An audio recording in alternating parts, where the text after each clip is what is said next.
Howdy, Beefalo Bart here, and welcome. Sorry, I was doing 5 things at once there. Um, yeah, tiring couple days, exhausting couple days. Um, Spitball videos. If you're not familiar with what the Spitball video series is, it goes along with other series that are going on. But a Spitball video is going to be whatever comes up. And if you've got questions, you want to know about something, or you're having trouble with something, let's go ahead and pop those questions out and then let them be known. But in the meantime, we'll be doing other things like swapping materials or swapping meshes. So, with this little spitball thing here, we got this guy that I haven't had time to work on the noise, but we can shoot and kill our bad guy, our target dummy, falls over dead, and he springs back to life, and there we go. Shoot him in the head, we get a headshot, and after a few seconds that goes away. We can actually change the timer on that as well. Go to character blueprints, player base, and this was the shooting, this was the headshot thing. We'll change that to 2 seconds.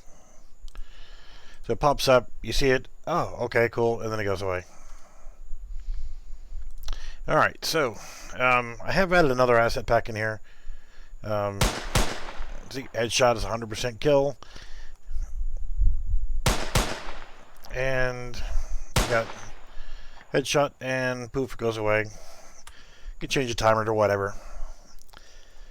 In our target dummy, we have them set up to, and the on here noise was not working, so we're just going to get rid of that for now. The on CPON, that's fine. The event tick, and the damage portion, whenever we're setting up to take damage, we're just handling the actual health here, and then whenever it respawns, it comes back up and goes back to normal. One of the things we could do is change his appearance. I've added the Polygon City Zombies pack. And I don't remember if the shopkeeper was in there. I'm pretty sure it is, because there's 50 different models in here. So there should be. Yeah, there's shopkeeper right here. There we go. The zombie shopkeeper. Now, since what we did before, whenever I went through and created my own skeleton just specifically for using the City Studios characters, I can actually go in here now, and I might as well go ahead and do all of them. And I'm going to shift left click on the end, control left click to unselect the ones that I don't want, which are the physics asset and the skeleton. And then all I have to do now is right click, let's take a couple seconds, and go to skeleton, assign skeleton. Pick my polygon character. See, he's missing the jaw, so their jaw does not work, but it will work. So I hit accept, and it's going to say merge bones, and they're all selected anyway, so set OK.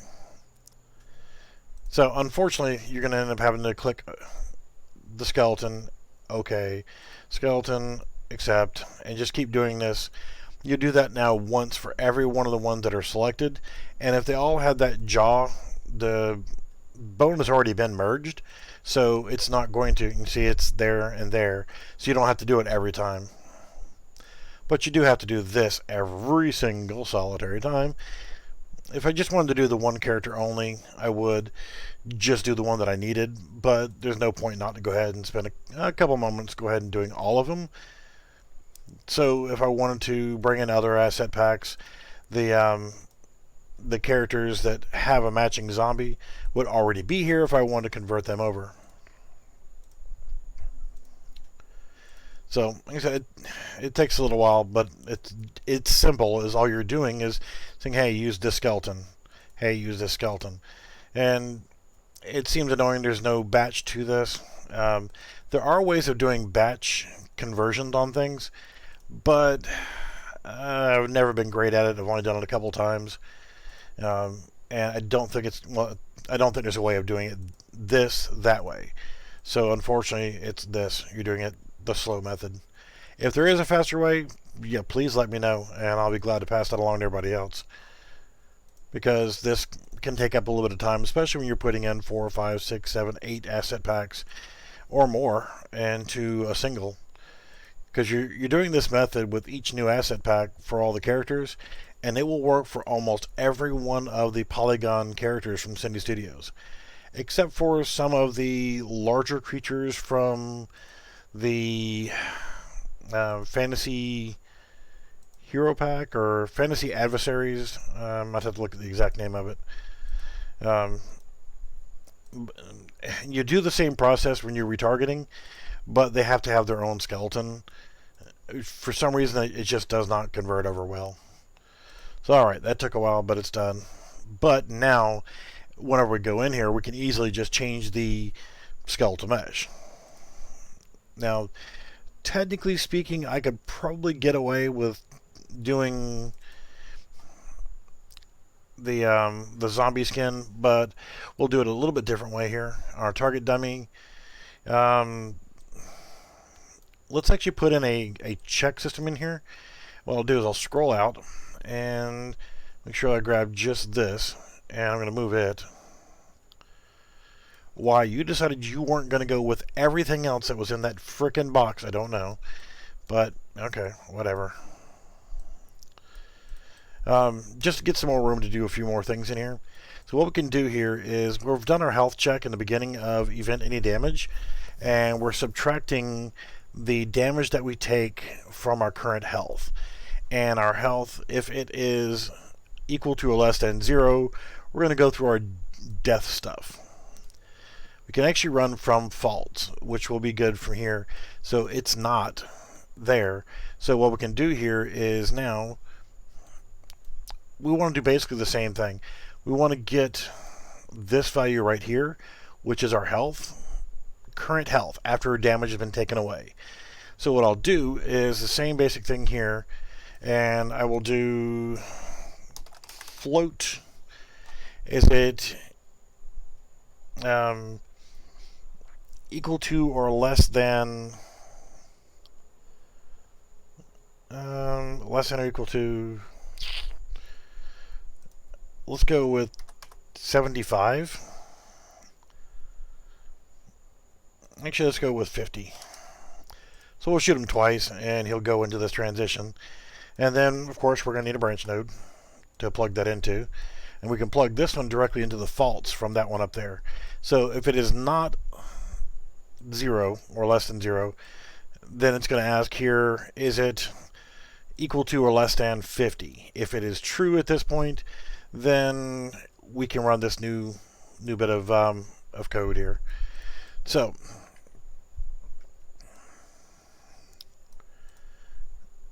if that condition is true, we're going to get a reference to our mesh, and we can do set skeletal mesh, plug that into true, and our new mesh. Okay, now there's a couple ways we can do this, but we're going to do this the easy way, and let's do shopkeeper male zombie. So we're going to turn him into a zombie. So now once our target dummy gets down to 50 health or less, they're going to turn into a zombie. And what we can do here is at the end, or as part of this right here,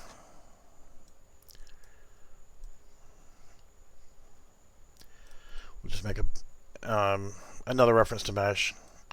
Do the same thing here, and set skeletal mesh, and we'll go ahead and plug it into the line here.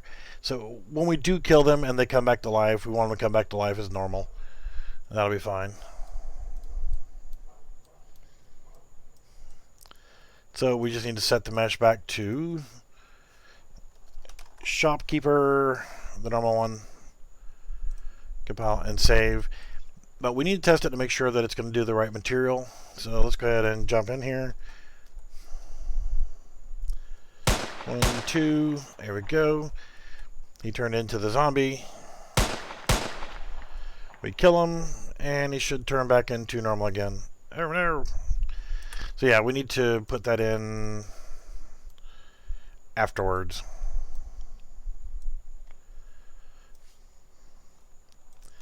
Because he was able to move at that point. So we'll just put it back in here and put it at the very end instead.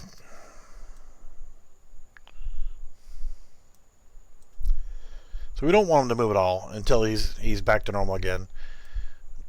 This should all take place really, really quickly. If I shoot him in the head and get a headshot, he's just going to die. Comes back up, we can shoot him again. He's now a zombie. And let's shoot him again and again. He dies. Goes back to life, and he's back to normal again. Alright, so that's good like that. Let's go ahead and do a save all. Save selected. And that's how you would use some of your conditions to actually trigger a skeletal mesh change. But let's actually get rid of him for now. And I'm actually going to go back into my player base. Go to my viewport, go to my mesh, and I'm going to go back to the UE4 mannequin and do a couple things here. Which one is which? Game, mannequin. Okay, it's going to be this one. Go back to third person animation blueprint. The camera is stupid. So let's just, for the sake of things, I'll just create another version of it. We're going to duplicate, and we're going to call this Manny _ BP. We'll keep everything else the same. We'll go to the viewport, change the mesh, and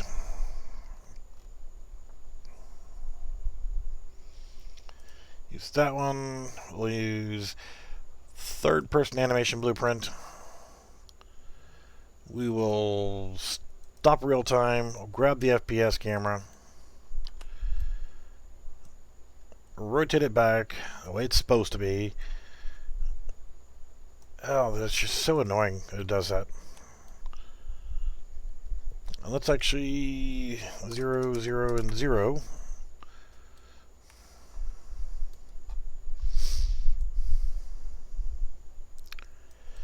And it is too low. Alright, that's good enough. I'm going to pull it forward to there is... That's good. Alright, compost and save. So we're back to playing with Manny for the short term. Go to our selected game mode, change from player base to Manny, and hit play.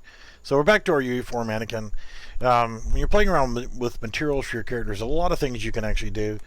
If you're just trying to set up a quick, simple system and using Manning for testing, and you want to separate, okay, I want Manning to have a different color.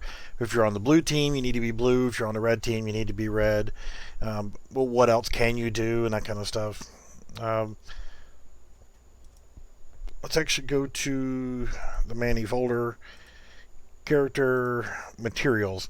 You've got your body and your chest logo. So what I'll do here is I'll right click on it and I will duplicate that, and we'll call this one blue _ body, and we will duplicate this one as well, and we'll call this blue _ logo. Now I'll actually go into the blue logo first. I'm going to select the option here for body color, and then I'm going to click here. So the white UE4 mannequin we were used to looking at is actually not white. So we could go with red, but let's go ahead and go with 0, 0, 1, and we'll save that color. It's almost a gray color that he is right now. And select OK, and save. And let's close Manny down for right now. And we'll go into our blue body. And what we're going to do here is drag over until we find body color. Then we can select right here for the default value. Select our blue color and OK. And then it hits save. It's automatically going to apply and save when you hit the save button.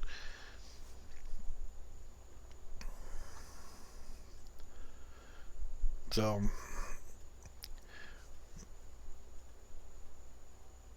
as soon as it gets done, come on, anytime.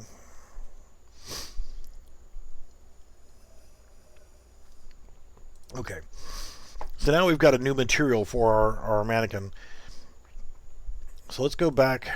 I already closed Manny out, but just for giggles, I'm going to come in here and we're going to keyboard 1. So we hit the number 1 key. We want to change from white to blue. And then if we hit it again, we can actually go back. If I wanted to do it while I'm holding the key down, I do it here. And then I want to go back, I can do it on released. But I'm just going to do a toggle system. So I'll use a flip-flop node. You know what the flip-flop node means? When I press it one time, it's going to do this. Press it again, it's going to do that. So what I can do here is I can do a material change or I can do a mesh change and create a whole new skeletal mesh, but I'm not going to do that. I'm just going to grab this, get a reference to the mesh, and I am going to change the material. You can set material. Now as you can see, it's element index 0. So we're going to need to do another one. Control C and Control V. And I'll connect this two together. And I'm going to change this to element 1. Element 0 is going to be our body. Element 0 is 0 is going to be our body, and 1 is going to be our logo. So I need to connect this to here, this to here, this to here, and this to here. Now what I'll do here is blue body, blue logo, and then we've got our original, which is this one, body and chest logo. So when I press the number 1 key, he's going to turn blue. Whenever I press it again, he's going to go back to white again. So there we go. We got Manny. Hit 1, we're blue. We hit 1 again, we're back to white again. So I'm using the keybind because you can put any other triggering event. You can put it as a custom event here and trigger it to go blue, and then okay, trigger it to go there. So I'll do another one, and we'll do it off of key press number 2. So what I'll do is I'll grab blue logo and I'll duplicate that. We'll do this as ghost logo, and we'll duplicate the blue body, ghost underscore body. Now what I can do here is go to ghost logo, select this, and I'm actually going to change this to 0. That's all black, just a pure black color. I'm going to add 0.5 in. I'm probably going to delete this one and do some changes to it, but we just want to get started with that. We'll hit save and close, and we'll do ghost body. Same thing, scroll over to our body color, select here, and OK. Compiling shaders, hurry up, save, and it's going to go through its process of saving all over again.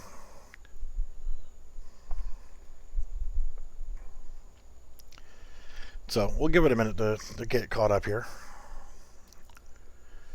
It's going to be the same basic thing here, but say if we wanted to set up a ghost mode is what we can do here. And I've done a couple different variations of this way. Okay, we're good.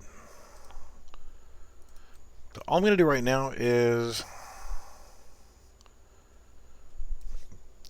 Control C and Control V.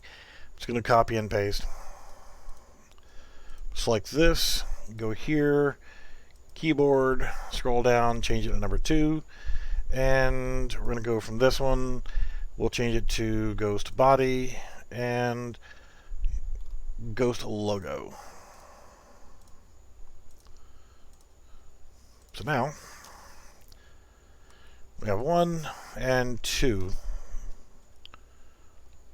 Yeah, he's just black.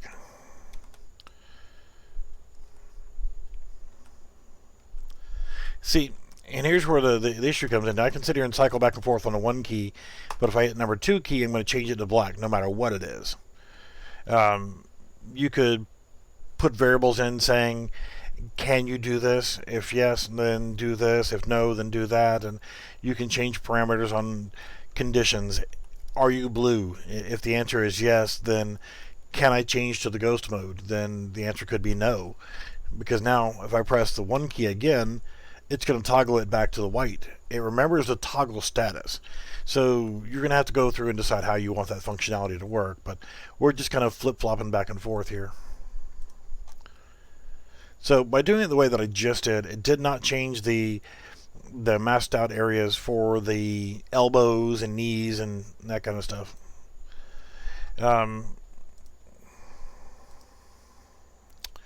Let's actually...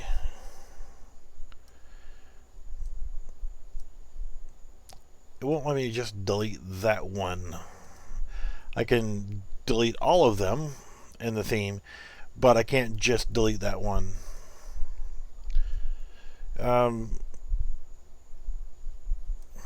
Let's see here. If we did 1, 1, 1, 0,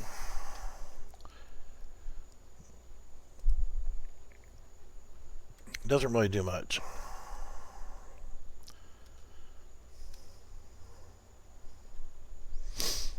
So,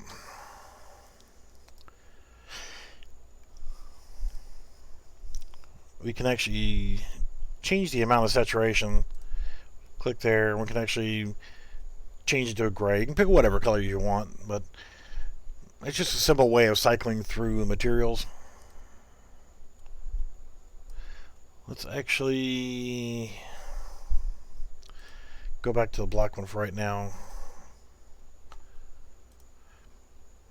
See if I can remember how I actually did this before. It was let's see here. We had texture, but let me see if I can create my own material here. I suck at doing materials. You know, I'm no Dean Anderson when it comes to materials. So we'll do material, new material, test, ghost,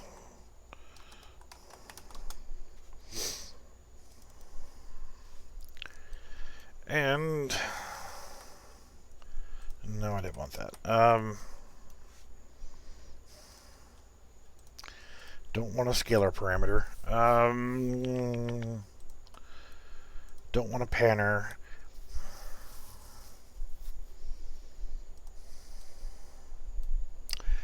I don't remember what the key bind was. Yeah,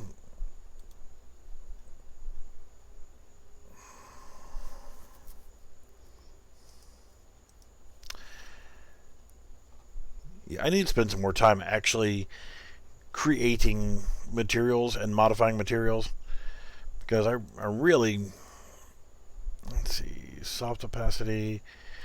I created a let's actually go in here and go to textures in my assets folder, because I know I've got that already.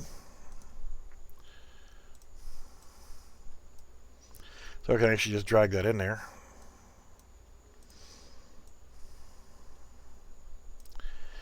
And want to set up the opacity of it. I had done this once before and actually have an image somewhere of it. Let me, and again, this is just spitballing stuff for right now, because you guys are not asking questions.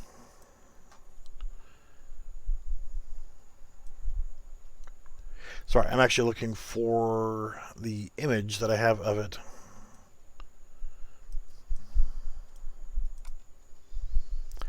Well, it helps to look in the correct hard drive. If you can't find it in one hard drive, look in the other one, right? I have one hard drive that's nothing but Unreal Engine 4 stuff, for the most part, and I wasn't looking at that particular one. So let's see here. But what essentially was I created a transparent, a fully transparent material you can apply to your character, so that if you wanted to go into a ghost mode, then you could actually, your character would vanish, but you could still see the outside edges of the character. So they weren't totally invisible, which I think is kind of BS. If you're playing a game and someone goes into invisible mode, that's just unfair. So I wanted to have it to where it was just a little bit of a ghosting effect, where you're standing there and you could see through the character completely, but it was not 100% see-through. So you could see the outside edges, and you could see that there was someone standing there. But if they were standing in the dark, then yeah, you'd never see them. Of course, when you're looking for one individual image, you'll never find it.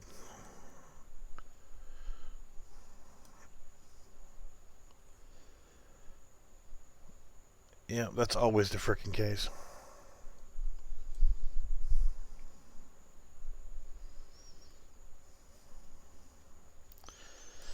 Alright, I'll check one more folder, and if it's not in there, then screw it.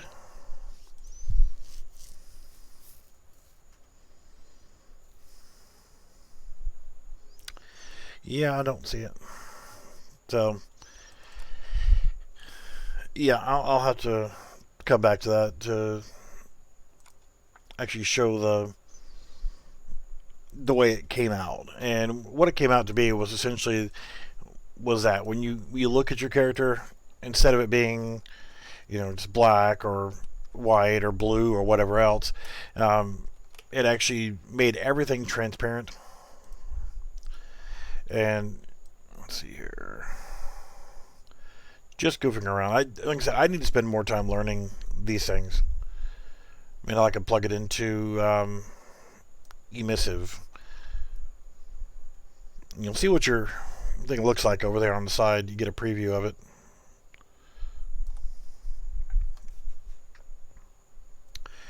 But I don't remember what it was that I did in that material. But there was an opacity mask in opacity.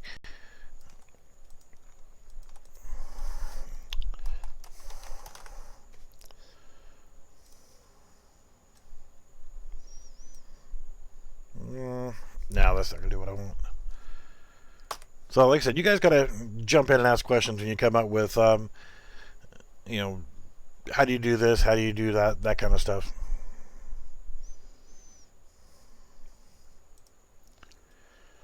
Let's see, color.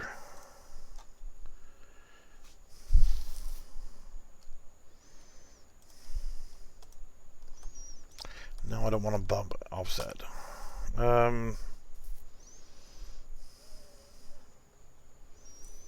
Well, we'll just plug this into our base color for now. And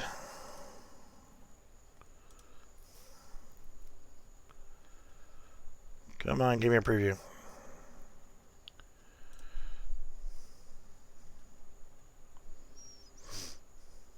Yeah, so that's one of these things where I'll find it, I'll look for it, and come back to it.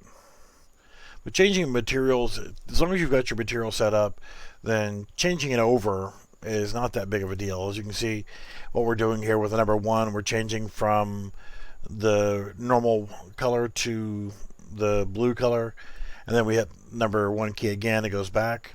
Same thing with here, we're changing it to that new one and going back.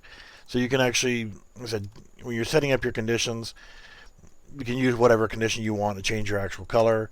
You can have it toggle back, or you could do it momentary.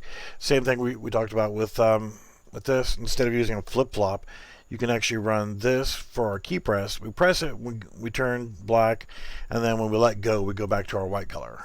So just do that. So yeah, like so.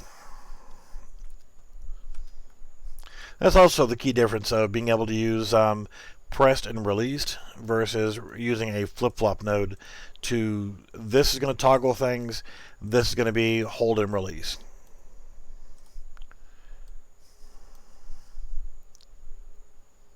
Alright, so that's all fun. All fun and games. Go back to our player_base. And like we did with our target dummy,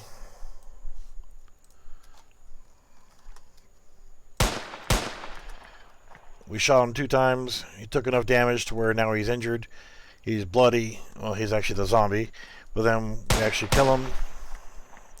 Falls over dead, does his animation, stops. And when he comes back to life, he's back to normal again. So let's actually get rid of the that line trace. And our shooting event there, we're doing a line trace by channel. We set that for duration. Just switch this back to none, and that will get rid of that line. So now when we fire and get our headshot, see there's no line.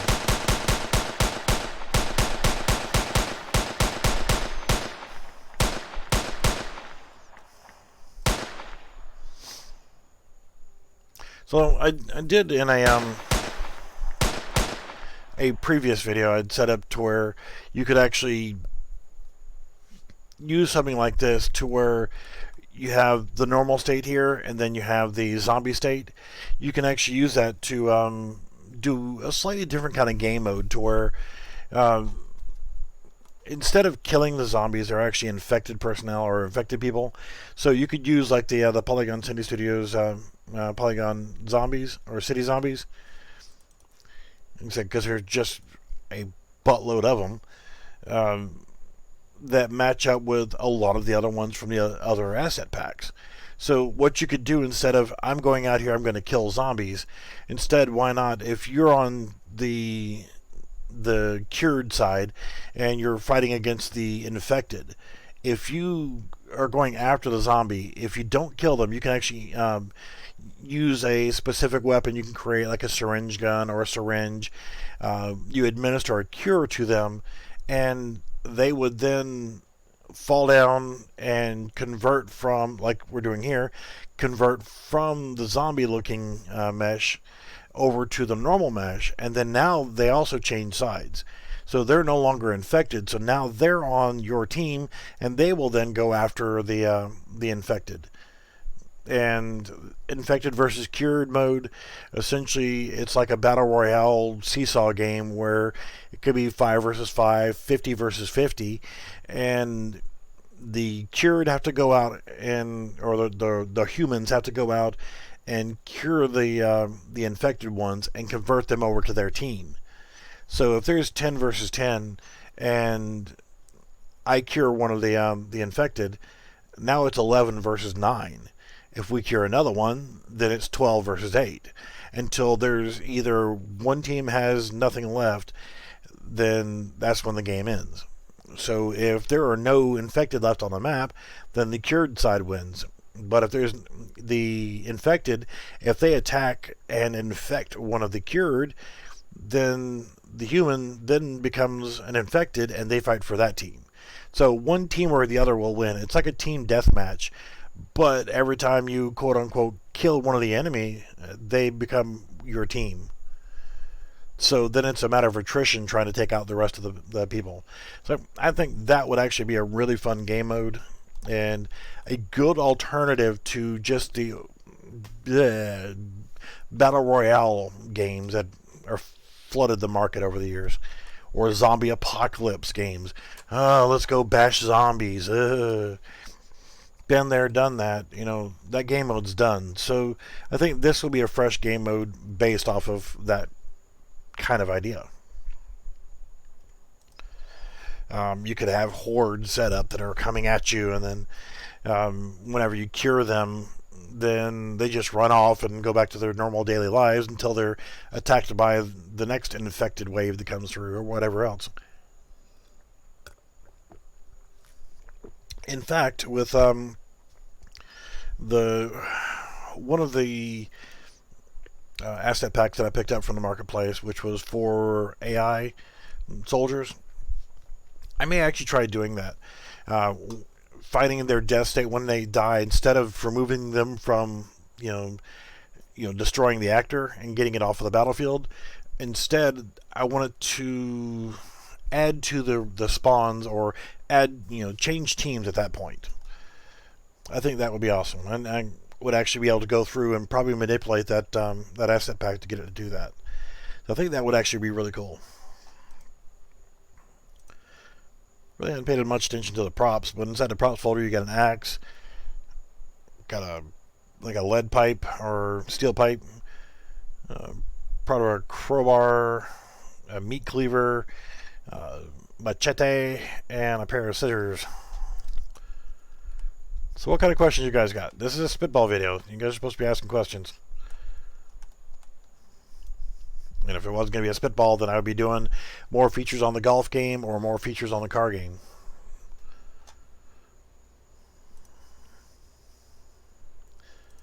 Let's actually take a look quickly here also with the mesh change. I'm actually going to delete you for now, and I'm going to go back to Manny. So we're doing this, and we're changing our color. We'll just use the 1-2, other than the 1, so that it's changing between the white and the blue. Let's go back to our blueprints, Manny BP, and I'm going to get rid of the number 2. Problem you're going to run into is if you try to do this in multiplayer. In single player, 1-2, 1-2, that's fine. It's, number 2 is disabled now. So when I hit that, that's okay in single player. But if you run multiplayer, alright, so let's grab, this is the server, and we're going to park him here. And again, I will resize it just so we can see.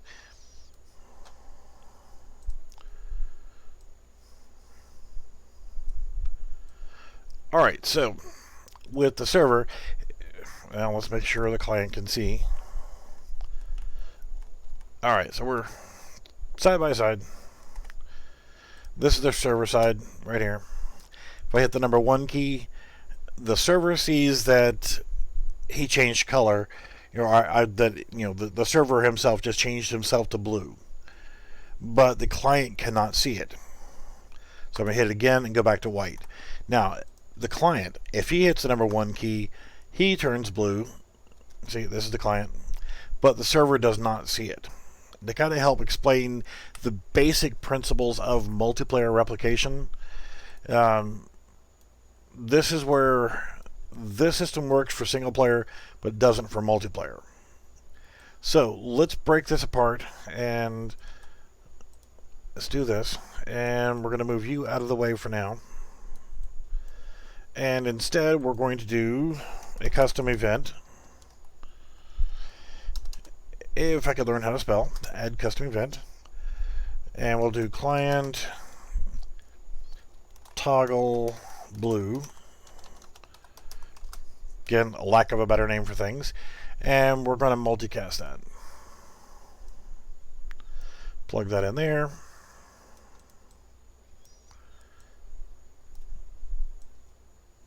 So this is what we're going to do whenever the client's going to request the ability to change that color. We don't know if we need that to be reliable yet or not. Then we're going to say custom event server toggle blue, and we're going to actually make this to run on server. So what we need to do now is allow the client to have authority. So we'll do that with switch has authority. Respect my authority. Damn it. So then we can bring this over. We want client toggle blue is what's going to have the authority to run. So client toggle blue would go at the end of this one. And then we can actually grab this.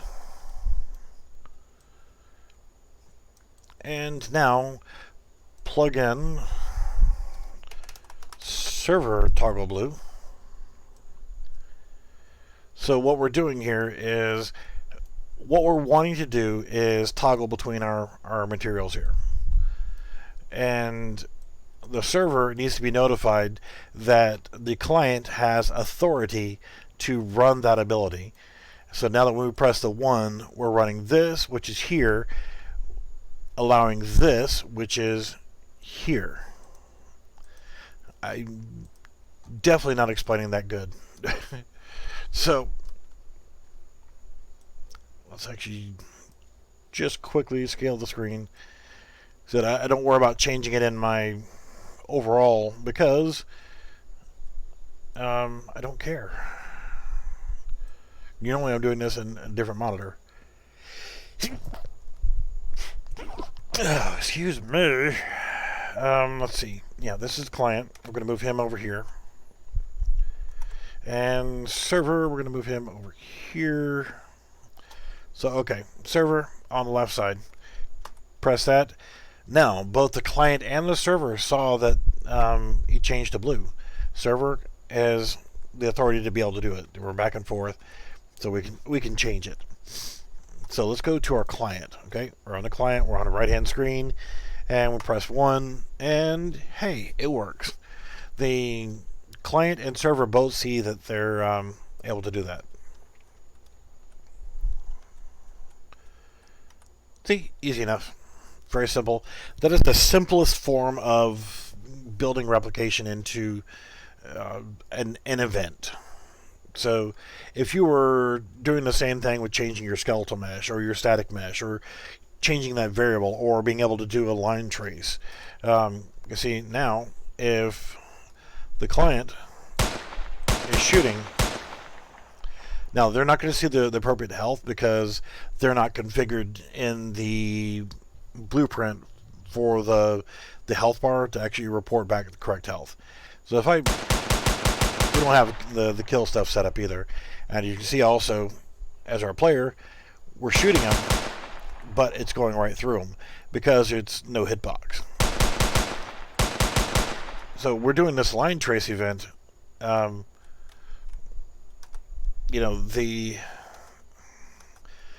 everything's not going to work correctly because this is a duplicate character. So the crosshair is stuck on the screen because it's not properly controlled through the widget. The widget is set up to use our player_base. So the line trace is only working. The client is the only one that can see its own line trace. The server cannot see that line trace. You can set it up so they can see it, but the most important factor is actually doing the damage. And like with Manny here, since the line traces are going right through, go to your mesh, scroll down to collision preset, change that to block all dynamic. Now, be a pain in the ass, I don't care.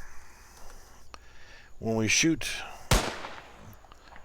now you can see, hopefully you should be able to see on the screen, the line turned green after it hit the other character, meaning that it actually did collide with the character and then passed right through. See, it still registers a headshot. It's not going to go away. The headshot widget's not going to go away because we have it set in the player_base, which was what we duplicated to get this temporary character. In the widget blueprint, we set it up to go away there. So inside there, widgets, like headshot widget, See, we're casting to the player base. I could add Manny in here and continue that on, but I'm not worried about it. This was just a temporary, just to kind of showcase a few little things like the number 1 key, so that we'd be able to change our appearance or fire off an effect that was replicated, so that we could actually see that, you know, yes, I can turn blue, or I can have this effect. Same thing with the server. They can change back and forth. That would be the exact same thing as if you were setting up the your player character. Well, we could do it with 2 here. When you're setting up your character, asshole, I clicked over here. Server, yeah. So see, this functionality is not built into it because we're doing that for the Manny character. If you're setting up a character and you want them to have different looks, the same thing that we did over there to change it out to the different appearance, we can go in here to our player_base, and same basic principle we did. I still had it in my clipboard, so I was able to just copy and paste it back over. Grab the reference of our mesh, but we don't want to do a material change in this instance right here. So we can actually do set skeletal mesh to a new mesh. And then same thing, when we hit the number 1 key again, we're going to change it back. Plug this in, and what our current mesh is this guy, the father character. Let's actually look at a different character. We can actually change that now because we have all these to work with. Zombie bellboy. What if I want to be a pretty girl? Okay. Let's do Schoolgirl 01. Yeah, that's it. Then if we want to be the zombie version of it, let's see. Zombie schoolgirl female. I think those are the right ones. So now if we did it in single player,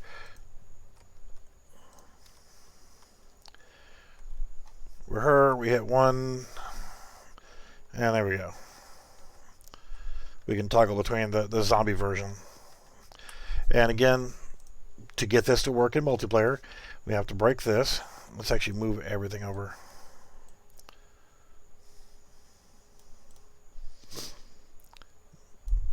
We're going to break that, and we're going to move it out of the way. And right here, we just need to do a custom. We'll call this client turn zombie. So if we decide later on we don't want to have this bound to the number 1 key, we can use this wherever we want. So this is what's going to happen is we are going to go from a regular schoolgirl to our zombie schoolgirl. Actually, we need to do multicast. So that's that. And then we'll come in here and again, the client is going to now request to the world, this is my intentions. This is what I want to do. I want to change my skeletal mesh from this to this. And then you want to do another custom event, which is server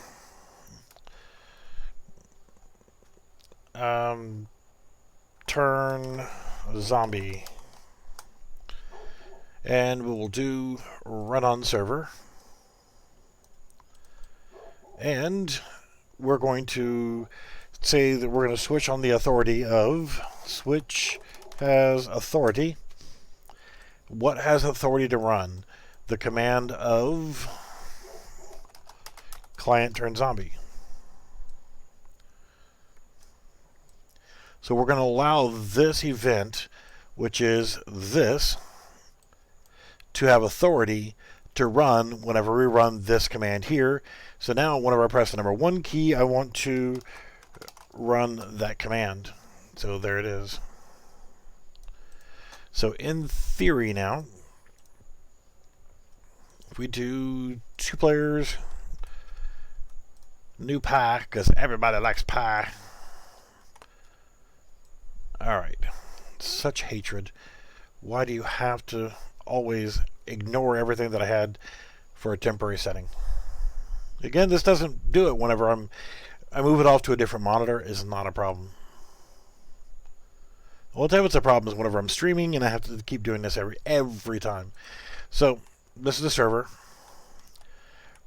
Bring our pretty girl over here, and this is our client. So now let's go back to our server, which is here. I press the number 1 key, and I don't know why. When I pressed it the first time, it didn't work. I'll look at that again. It should work, but press 1 again, and it goes back. So let's change the view over here so you can see it better. So server, press the 1 key, she turns into a zombie. Both the server and the client can see it. That's awesome. Go to the client. I press 1 and nothing happens. Press it again and it happens. I don't know why it's hanging up on the first time. So now that's how you can actually run that custom event now. You can do whatever you want to trigger that custom event to turn you into a zombie or turn you back into a regular. You can break that if you wanted to have it to where, we'll go back to a single as clone. No, I don't want to run a dedicated server. No, I changed you to frickin' 1. The hell is your problem? Select a viewport. Alright. So, again, I press the number 1 key and nothing happens. I press it again and it works. There's no reason for it to do that. It's just Unreal Engine 4 being stupid. So, I'll ignore that little bug because that's just weirdness. Turn zombie. So now, if we want only to turn into a zombie, we can actually get rid of the flip-flop and break this link and create a new version that says client turn human, and then server turn human. And all you would really end up having to do is change it to where this then says client turn human and server turn human, and now connect your new custom event of client turn human and plug it into here. You can get rid of flip-flop. This goes directly to here, and client turn human goes directly into here.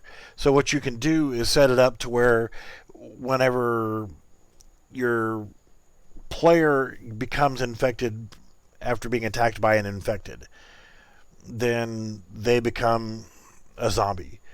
But whenever they get cured, they turn back into a regular human again. So hopefully you can kind of follow along with what I'm saying on that. Right now, our player is currently human, so we're just using the key binding to simulate the event of, bam, I just got infected, and now I turned into a zombie. As I'm running around, and one of my teammates, or prior teammates that's human, cures my infection, and I can go back. Awesome. What I also notice is it reinitiates the pose each time. Uncheck, uncheck, compile, save. Let's see. Yeah, see, it doesn't change the pose now. So what was happening is while I was in the air jumping, it was changing the pose back to an idle pose and then going back to the jump state. So doing it this way, it's not affected by whatever animation is going on. It just allows you to change back and forth without changing. You could be on the ground dead or whatever, and that would fix in our death animation thing here for our target dummy. Since I forgot to do that, uncheck reinit pose, and I could have put it back over here then. I just didn't think about it at the time. So there we go. Hope you guys found this a little bit helpful. Like I said, this was a spitball video. It wasn't meant to be a single tutorial on anything. Spitball videos are targeted towards, hey, jump in, ask questions. How do I do this or how do I do that? And then I can showcase an example. That way, whenever you request it, it may be a question that somebody else had that, hey, I'm trying to do so-and-so. But that's a good way for toggling between skeletal meshes, materials, whatever you need to do, you can do this way. It's simple and easy to do, and as you saw, it was multiplayer replicated, and hopefully this helped a little bit on figuring out the basics of doing replication. Every single solitary action that you're trying to perform that anybody else should see is going to need to be replicated. By putting some things into the animation blueprint, you can get away with not having to build specific functions for that, but it's a case-by-case situation. Again, when we're creating this, we did the client request here, which is multicast, what the request actually is. So the client saying, hey, I want to do this. This is what I want to do. This is what I want to happen. This is what the client is multicasting to the world. Hey, this is what I want to do. So it then, when it runs on the server, it's saying, okay, I'm going to allow authority to be run on the server. I'm going to allow the event right here has authority to run on the server.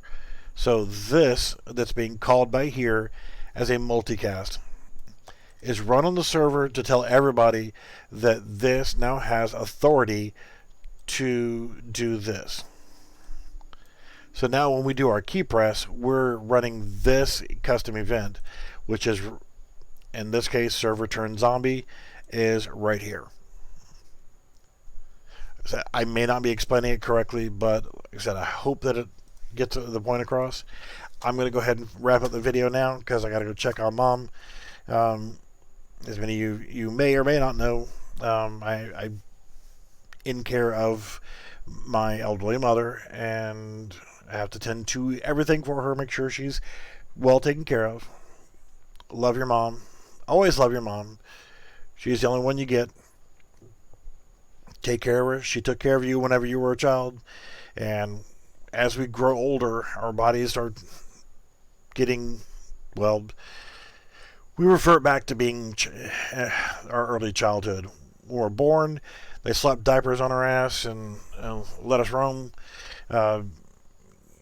Yeah, there towards the end, you're going to get to the diaper phase. Hopefully you live long enough to get to the diaper phase.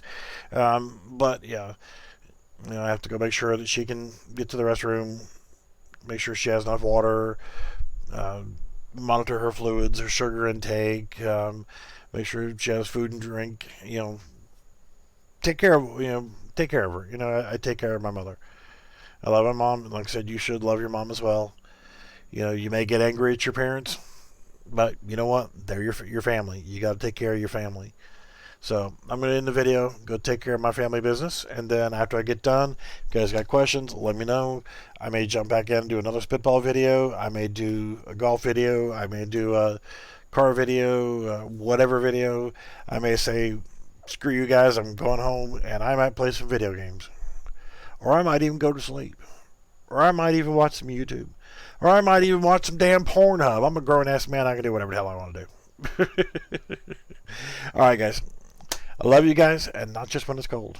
Yes, I know. I'll change my saying at the end of the video. That one's kind of corny. But, peace. We'll see you.